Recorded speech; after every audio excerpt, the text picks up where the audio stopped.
রোদে পুড়ে যাচ্ছি সেটা বুঝতে পারতেছো তো ছাতা নিয়ে আসবা না? ভাবি ডাকছো কিন্তু ভাবি কোনো সেবা যত্নই করছো না। আমরা কারো সেবা যত্ন করি না, সবাই আমগুর সেবা যত্ন করে। এটা তো ভুল কথা দেবর মশাই, আমি তো তোমাদের ভাবি, সবার মতো না, সবচেয়ে স্পেশাল। এই মেয়ে এমনি ছড়ো করে কথা বলতেছো কেন? তুমি কথা বলতেও জানো নাকি?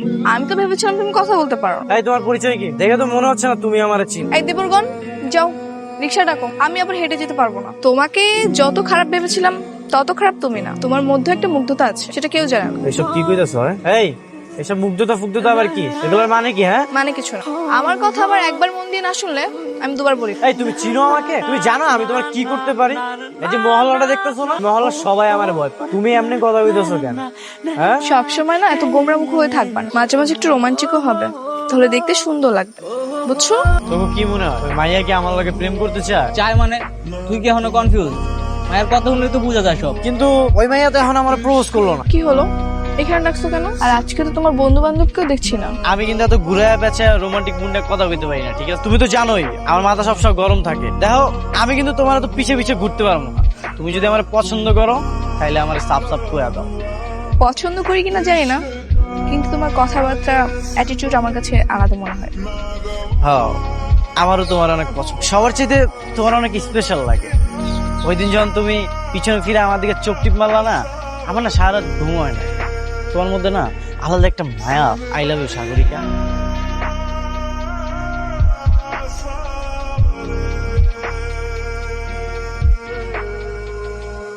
I love you two.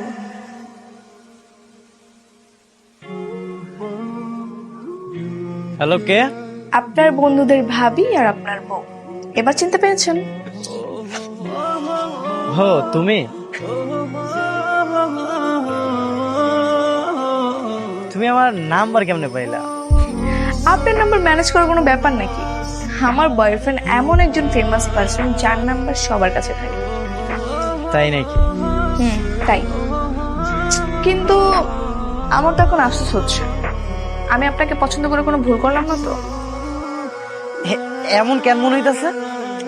আমি তো ভাবলাম এলাকার সবাই যাকে ভয় পায় তার সাথে প্রেম করব, তারপর তার বাইকে করে ঘুরে বেড়াবো, এলাকাতে আমার একটা আলাদা সম্মান থাকবে। কিন্তু কই, আমি তো তার কিছুই দেখতে পাচ্ছি না। আরে সবে তো মাত্র প্রেমটা শুরু। কাল আমি তোমার এনে ঘুরতে যাবো, তখন মহল্লার সবাই যখন দেখবো আমার লগে তুমি, তারপর তোমার দেখার পরে এমনি সবাই সম্মান করবো। কি বলেন, সত্যি? কাউকে ঘুরতে নিয়ে যাবেন? অবশ্যই নিয়ে যাবো, খেয়াল নিয়ে যাবো। তুমি আমার একটা মাত্র গার্লফ্রেন্ড, তোমারে নিয়ে যাবো না তো কারে নিয়ে যাবো আমি? হ্যাঁ তাহলে রাখি এখন। ঠিক আছে। বাইকটা যদি এই জায়গায় ফালাই দেওয়া যায় তাহলে চোর এসে চুরি করে লয়ে যাবো না? তোমার যে বাইক, এই বাইকে কেউ হাতও দিবে না। তুমি কিন্তু বারবার আমার বাইকটার অপমান করতেছো, এগুলো কিন্তু আমি পছন্দ করি না। ওরে বাবা, আবার রাগও করে। ঠিক আছে আর বলবো না, এখন কি করবা করো। কালকে সকালে তুমি দেখা করতে পারবা? তোমার কণ্ঠস্বর এরকম লাগতেছে কেন? কি হয়েছে তোমার? বাবা আমার বিয়ে ঠিক করেছে। ওইসব কি কইতাছে?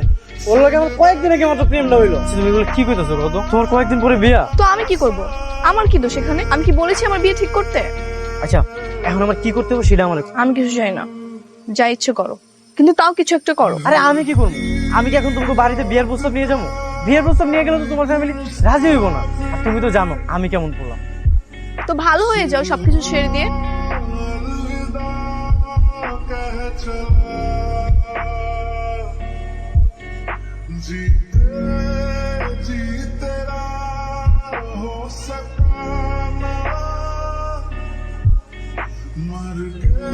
তুমি কোনো টেনশন করো না, আমি তোমাদের পছন্দের ছেলেকেই বিয়ে করব। আমার কাজ এখনো শেষ হয়নি।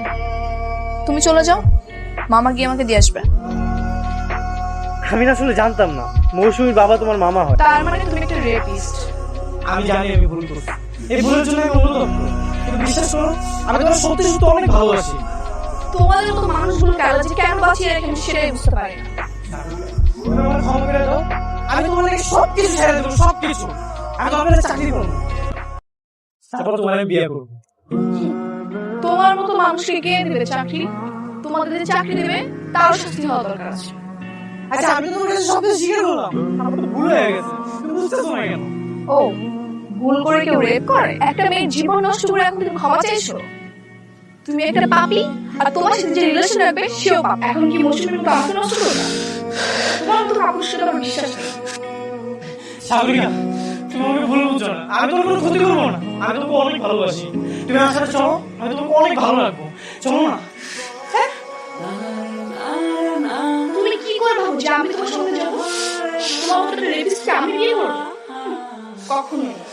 আরে তুমি এই কথাটা বারবার কেন আমাকে বলতো? তুমি আমাকে ভালোবাসো? ভালোবাসা? আমি তোমাকে ভালোবাসবো? কখনোই না। তোমার সঙ্গে এতদিন আমি শুধু প্রেমের অভিনয় করছি। কি? তুমি আমার সঙ্গে প্রেমে অভিনয় করেছো? হ্যাঁ, কারণ তোমার জন্য আমার বোন মৌসুমী সুইসাইড করেছে। তাই তোমার জীবন নষ্ট করবো বলে এতদিন তোমার সঙ্গে আমি প্রেমের অভিনয় করেছি। তা না হলে তোমার মতো রেপিস্টের সঙ্গে আমি কখনোই কথা বলতাম না। শামিকে তুমি এসব কি বলতেছো? তুমি বিশ্বাস করো, আমি তোমাকে অনেক ভালোবাসি। তুমি বোঝার চেষ্টা করতেছো না কেন? বের হয়ে যাও এক্ষুনি এখান থেকে, না হলে কিন্তু পুলিশ থেকে পুলিশের হাতে তুলে দেবো। শামিকে তুমি বোঝার চেষ্টা করো, আমি তোমাকে অনেক ভালোবাসি, আমি তোমাকে ভালো লাগবো। শামিকে, আমি তোমাকে ভালোবাসি।